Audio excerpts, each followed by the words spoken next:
அனைவருக்கும் இனிய காலை வணக்கம். சிவ கணபதி ஆயுர்வேத சென்டர்லேருந்து நான் விஜயலட்சுமி பேசுகிறேன். இன்றைக்கி நாம் ஆரோக்கியத்துக்கு எடுத்துருக்கக்கூடியது பொன்னாங்கண்ணி கீரை.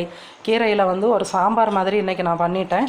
எந்த வகையில் வேணாலும் கீரையை நம்ம உணவாக எடுத்துக்கிடலாம். சில பேர் பொரியல் மாதிரி பண்ணுவோம், அது ஒரு சில நாட்களுக்கு எடுத்துக்கிடுவோம். அல்லது பருப்பு போட்டு நல்லா கட்டியாக கொஞ்சம் கடையல் மாதிரி பண்ணி சாதத்தோடு சேர்த்து சாப்பிடுவோம். அது ஒரு கூட்டு பேஸில் இருக்கும். இன்றைக்கி கொஞ்சம் தண்ணீர் நிறையாவே ஊற்றி ஒரு சாம்பார் பேசிக்கில் நான் வச்சுருக்கிறேன். இதை நம்ம கொஞ்சம் தளதளன்னு நிறைய ரைஸில் கொஞ்சம் போட்டு நல்லா சாப்பிட்றதுக்கு ரொம்ப அருமையாக இருக்கும். இன்றைக்கி தேவையான ரைஸும் நம்ம வச்சாச்சு. தேவைக்கு இப்போ காலைக்கு மட்டும் வச்சுருக்கிறேன். மதியம் தேவைப்பட்டால் திரும்ப கொஞ்சம் ரைஸ் நம்ம வச்சுக்கிடலாம்.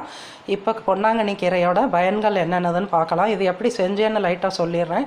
துவரம் பருப்பு நல்லா ஒரு டம்ளர் எடுத்து போட்டுக்கிட்டேன். அப்புறம் ஒரு கட்டு கீரையை நல்லா கழுவி ஒரு இலையாக எடுத்து கழுவி சுத்தம் பண்ணி அதையும் வச்சு, 2 தக்காளி பழம், ஒரு 5 சின்ன வெங்காயம், 5 பல் பூடு, சீரகம், மஞ்சள் தூள், 2 காஞ்ச மிளகாயை நல்லா நேராக வகுந்து போட்டு எல்லாம் போட்டு ப்ரெஷர் குக்கரில் விட்டு ஒரு 4 விசில் விட்டு ப்ரெஷர் போனதுக்கப்புறமா ஓப்பன் பண்ணி, அப்புறம் வரமிளகா 4 மிளகா, 2 சீரகம், கொஞ்சோண்டு மிளகு வெறும் வாணலியில் ட்ரையாக வறுத்து அதை பொடி பண்ணி அந்த பவுடரில் 1 ஸ்பூன் போட்டு கொஞ்சம் உப்பு போட்டு கொதிக்க வச்சு எடுத்துருக்கிறேன். நல்ல மகமன் ஒரு வாசனையோட அருமையாக இருக்குது. தக்காளி போட்டிருக்கிறோம், ஆனால் இது புளியில்லா கறின்னு சொல்லுவாங்க. முருங்கைக்கீரையிலையும் இது பண்ணலாம், அரைக்கீரையில் பண்ணலாம், எல்லா விதமான கீரைகள்லையும் நம்ம எடுத்துக்கிடலாம்.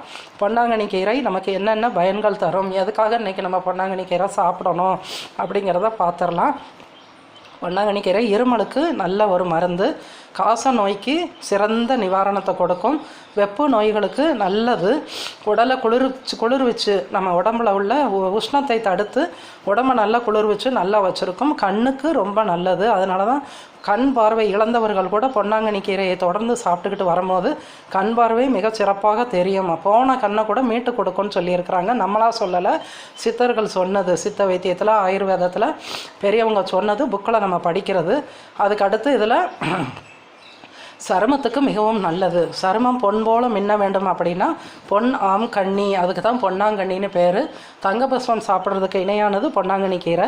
இதை நம்ம வாரத்தில் 2 நாள் கட்டாயமாக உணவில் எடுத்துக்கிடலாம். இது போக நமக்கு வேறு என்னென்ன கீரை கிடைச்சாலும் தினசரி ஒரு கீரையை ஏதாவது ஒரு வகையில் பொரியலோ கூட்டோ மசியலோ பருப்பு கடையலோ அல்லது இந்த மாதிரி குழம்பு மாதிரி வச்சோ நம்ம உணவில் எடுத்துக்கிட்டு வரலாம். இது கொஞ்சம் தலையை ஊற்றி சாப்பிட்றதுக்கு பிடிச்சிருந்தது, அதுக்காக இன்றைக்கி நான் இந்த மாதிரி மெத்தடில் வச்சுருக்கிறேன்.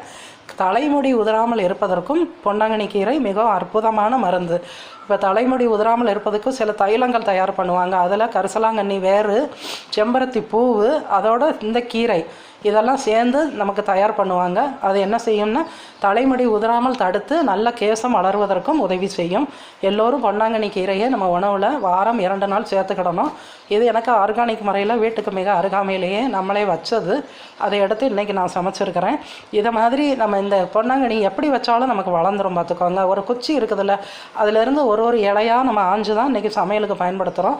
அந்த குச்சியை ஒரு மண்ணிலையோ நம்ம ஒரு தொட்டியில் மணல் பரப்பியோ ஒரு பிளாஸ்டிக் கூட ஏதாவது பிஞ்சது இருந்தால் அதில் கூட நம்ம மணல் போட்டோம், நம்ம வீட்டில் ஏதாவது ஒரு இடத்துல வராண்டால் நம்ம அப்ஸ்ட்ரெஸ்ஸில் இந்த மாதிரி வச்சோன்னா அதில் நல்லா அந்த கீரை நல்லா தழுத்து வந்துடும்.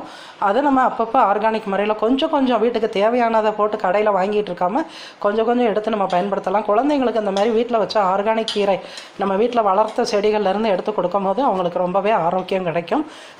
Thanks to all. எல்லோரும் பொன்னாங்கண்ணி கீரை அடிக்கடி உணவில் சேர்த்து எல்லா ஆரோக்கியமும் பெறணும். தேங்க்யூ.